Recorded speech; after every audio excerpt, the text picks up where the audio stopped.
너 자신만의 인생을 다시 시작할 수 있게 해준다면 이 칼, 나라를 위해 다시 한번 잡을 수 있나?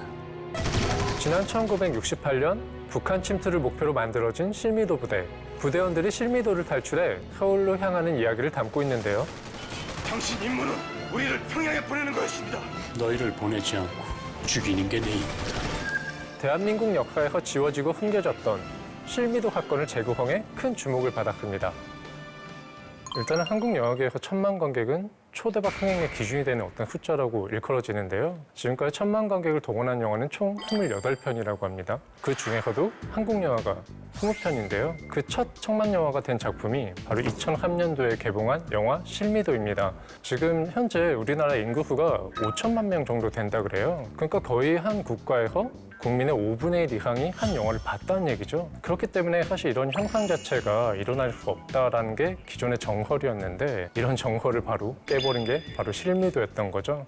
네가 어디에 와 있는지 잊지 마라. 여긴 실미도야. 아무래도 그 실화를 바탕에 둔 영화 혹은 아니면 실제 인물이 배경에 둔 영화라는 그런 사실 자체가 마케팅 단계부터 굉장히 좀 많은 흥미를 끄는 게 아닐까? 이런 생각도 들어요. 1968년도에 굉장히 좀 흥미로운 사건이 하나 있었어요. 조선민주공화국 민족보위부 소속 제124군 부대 대남특수공작군 김신조입니다. 침투 목적이 뭐였습니까? 박정희 모가지 따라왔수다. 북한에서 남한의 대통령을 암살하겠다고 남파 공작원들이 쳐들어온 상황이 있었습니다. 다행히도 그들이 이제 진압이 됐는데 1968년도에 이제 남한에서도 김일성 암살을 목표로 북파 공작원을 육성하는 부대를 만들었어요. 그중 하나가 684 부대라고 하는데요. 이 나라를 위해 너희는 젊음과 목숨을 걸었다. 김일성의 목에 태극기를 꽂고 와라. 조국 통일 만세!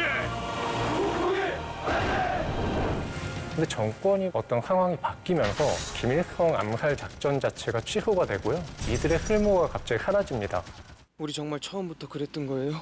아무도 모르게 써먹고 아무도 모르게 없애버릴 계획이었던 거야? 모르면 우리가 가르쳐주러 갈 수도 있어. 결국에는 1971년도에 이들이 실미도를 탈출하는 사건이 생깁니다. 여담이긴 한데 저는 사실 이 영화를 군대에서 100일간 나가서 봤거든요. 군복무하는 입장에서 약간 굉장히 과몰입하게 됐는데 어떻게 보면 이 영화는 좀 한국 남성들이 많이 좀 몰입할 수 있는 영화가 아니었나라는 생각도 들어요.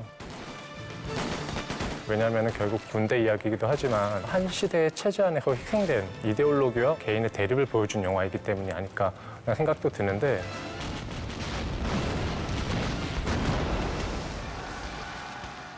무슨 생각을 하며 견뎠나? 평양에 꼭 가야 한다는 생각을 했습니다. 저는 가 참길래 그냥 그래서 이 영화의 굉장히 특이점 중에 하나는 중장년 관객 중에서도 남성 관객들이 굉장히 이 영화를 많이 봤다라는 사실이더라고요. 보통 여성 관객들이 사실은 어떤 영화 시장이나 문화 시장을 좀 주도한다라고 했을 때 남성 관객들의 지지를 끌어낸 것들도 어떻게 보면 이 영화가 1,000만 관객으로 가는 굉장히 좋은 발판이 아니었나 뭐 이런 생각이 듭니다. 패도 좋고 죽여도 좋습니다. 평양에만 보내주십시오. 실미도의 주연을 맡은 설경구 배우 같은 경우는 공공의적으로 처음 강우석 감독과 같이 합을 맞춘 이후로 두 번째 만나는 영화였는데요. 실미도 캐스팅을 신문에서 보고 알았다라는 일화가 있어요. 그 당시 광복절 특사라는 영화를 촬영하고 있었는데 다음 작품이 정해졌다는 얘기를 감독님을 통해서 이야기를 들었다는 거예요. 그게 도대체 무슨 소린가 했더니 본인이 캐스팅 제안을 받은 게 아니라 그냥 너 해 이렇게 된 거예요. 일방적인 것 같지만 강우석 감독과 배우 설경구 씨 사이에 얼마나 큰 유대감이 있었는가를 좀 보여주는 대목이 아닐까라는 생각이 들고요. 나를 쏘고 나가면 사진이 아니라 살아있는 어머니를 만날 수 있다. 어머니는 평양 갔다 와서 만나겠습니다. 공작원들의 훈련 내용을 굉장히 많이 상세하게 보여주거든요. 그만큼 배우들이 정말 체력적으로 너무 힘든 상황이 많지 않았을까? 이런 생각이 들거든요. 실제 영화를 보시면 아시겠지만 배우들이 몸이 정말 좋아요. 뭔가 만든 몸이 아니라 영화를 찍으면서 굉장히 고생하면서 몸이 만들어진 게 아닐까? 난 추정이 될 정도인데 입 벌려봐. 싸울 수 있습니다, 중장님. 입 벌려봐. 싸울 수 있습니다, 중장님.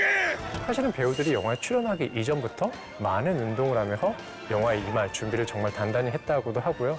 특히나 출연자분들 가운데서 가장 고령인 안성기 배우 같은 경우는 그 전부터 굉장히 자기 관리를 충분히 해왔던 배우였기 때문에 이 영화에 출연하는 데 있어서는 크게 어려움이 또 없었다고 하는 그런 사례도 있습니다.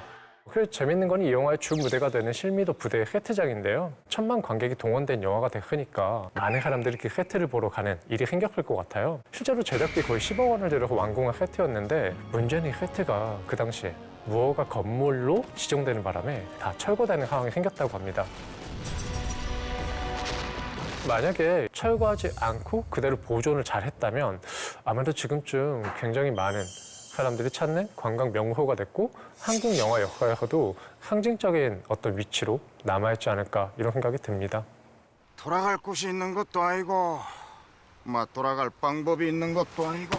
실미도에서 제가 뽑은 오케이 컷은 실미도에서 탈주하는 부대원들이 기관병과 교전을 벌이는 과정에서 강인찬과 최재현이 서로 극한의 대치를 하는 그 상황입니다. 사실 이게 좀 흥미로운 부분인데요. 그 최재현이라는 인물은 굉장히 군인으로서의 그 신념이 강한 사람이에요. 684부대 교육대장. 그래서 항부에서 내려오는 명령에 복종하는 사람인데 자신의 부대원이었던 684 부대원을 제거해야 된다는 명령을 받는단 말이죠. 기밀은 땅에 묻는 것이 가장 안전합니다. 하지만 우린 그들과 약속을 훌륭한 군인의 첫 번째 덕목은 절대 복종 아닙니까? 어디로부터 내려진 명령입니까? 국가의 명령입니다. 중앙정보부가 국가입니까? 결국에는 그 명령을 내리기 이전에 실미도 부대원인 강인찬에게 이런 일이 있을 수도 있다는 걸 들을 수 있는 기회를 살짝 줍니다. 대장님. 상부 명령이다. 그러면서 동시에 자신의 기관병에게 지금 이런 작전이 떨어졌기 때문에 우리가 제거해야 된다. 이런 상황을 동시에 명령하거든요. 저 유능한 왜 그냥 죽입니까? 도대체 이게 말이 되나? 유능하니까 죽여놔야 안심이 되겠죠. 조중사. 사실 어떻게 보면은 뭐 양쪽 다 어쩌라는 건가 이런 생각이 들 수도 있지만 양쪽 모두가 선택을 하게 만드는 거예요. 실미도 부대원 입장에서는 자신들이 죽을 수 있는 위기가 있기 때문에 너네들이 선택하는 대로 움직여라라는 일종의 암시를 주는 상황이 되고요. 동시에 기관병들에게는 이런 명령이 떨어졌는데 너네가 이 명령에 따를 것인가? 너네가 선택해라라는 선택권을 주는 겁니다. 이데올로기와 개인의 어떤 아이러니한 관계 자체를 이 최재현이라는 인물 자체가 좀 그 자체로 묘화가 되는 그런 인물인 것 같아요. 그리고 이 영화에서 굉장히 흥미로운 대사가 있죠. 이 영화 자체를 한 번도 보지 않으셨다 그래도 이 대사를 아마 몇 번은 들어보셨을 겁니다. 내가 밖에서 듣는 걸 알면서 왜 듣게 했습니까? 결국 이렇게 될 걸 알면서 군인의 의무를 다하기 위해서 너희와 목숨을 건 약속을 저버릴 수는 없었다. 비겁한 변명입니다.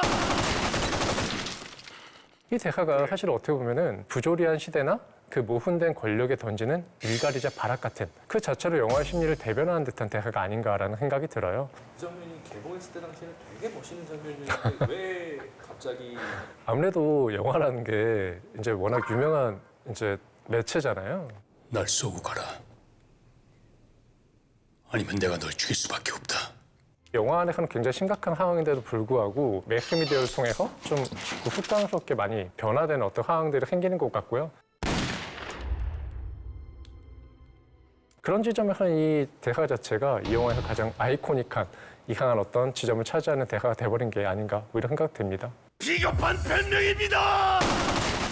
사실 한국 영화가 그동안에 어느 정도의 상업적인 가능성이 있는가를 그 누구도 정확히 알지 못했어요. 그래서 1000만 관객이라는 얘기는 사실은 거의 뭐 그 당시에 사실 언급도 안 되는 그런 어떤 수치가 아니었나라는 생각이 드는데 그 수치가 가능해짐으로써 한국 영화가 이만큼의 관객을 동원할 수 있구나라는 그 가능성 자체를 실현해버린 겁니다.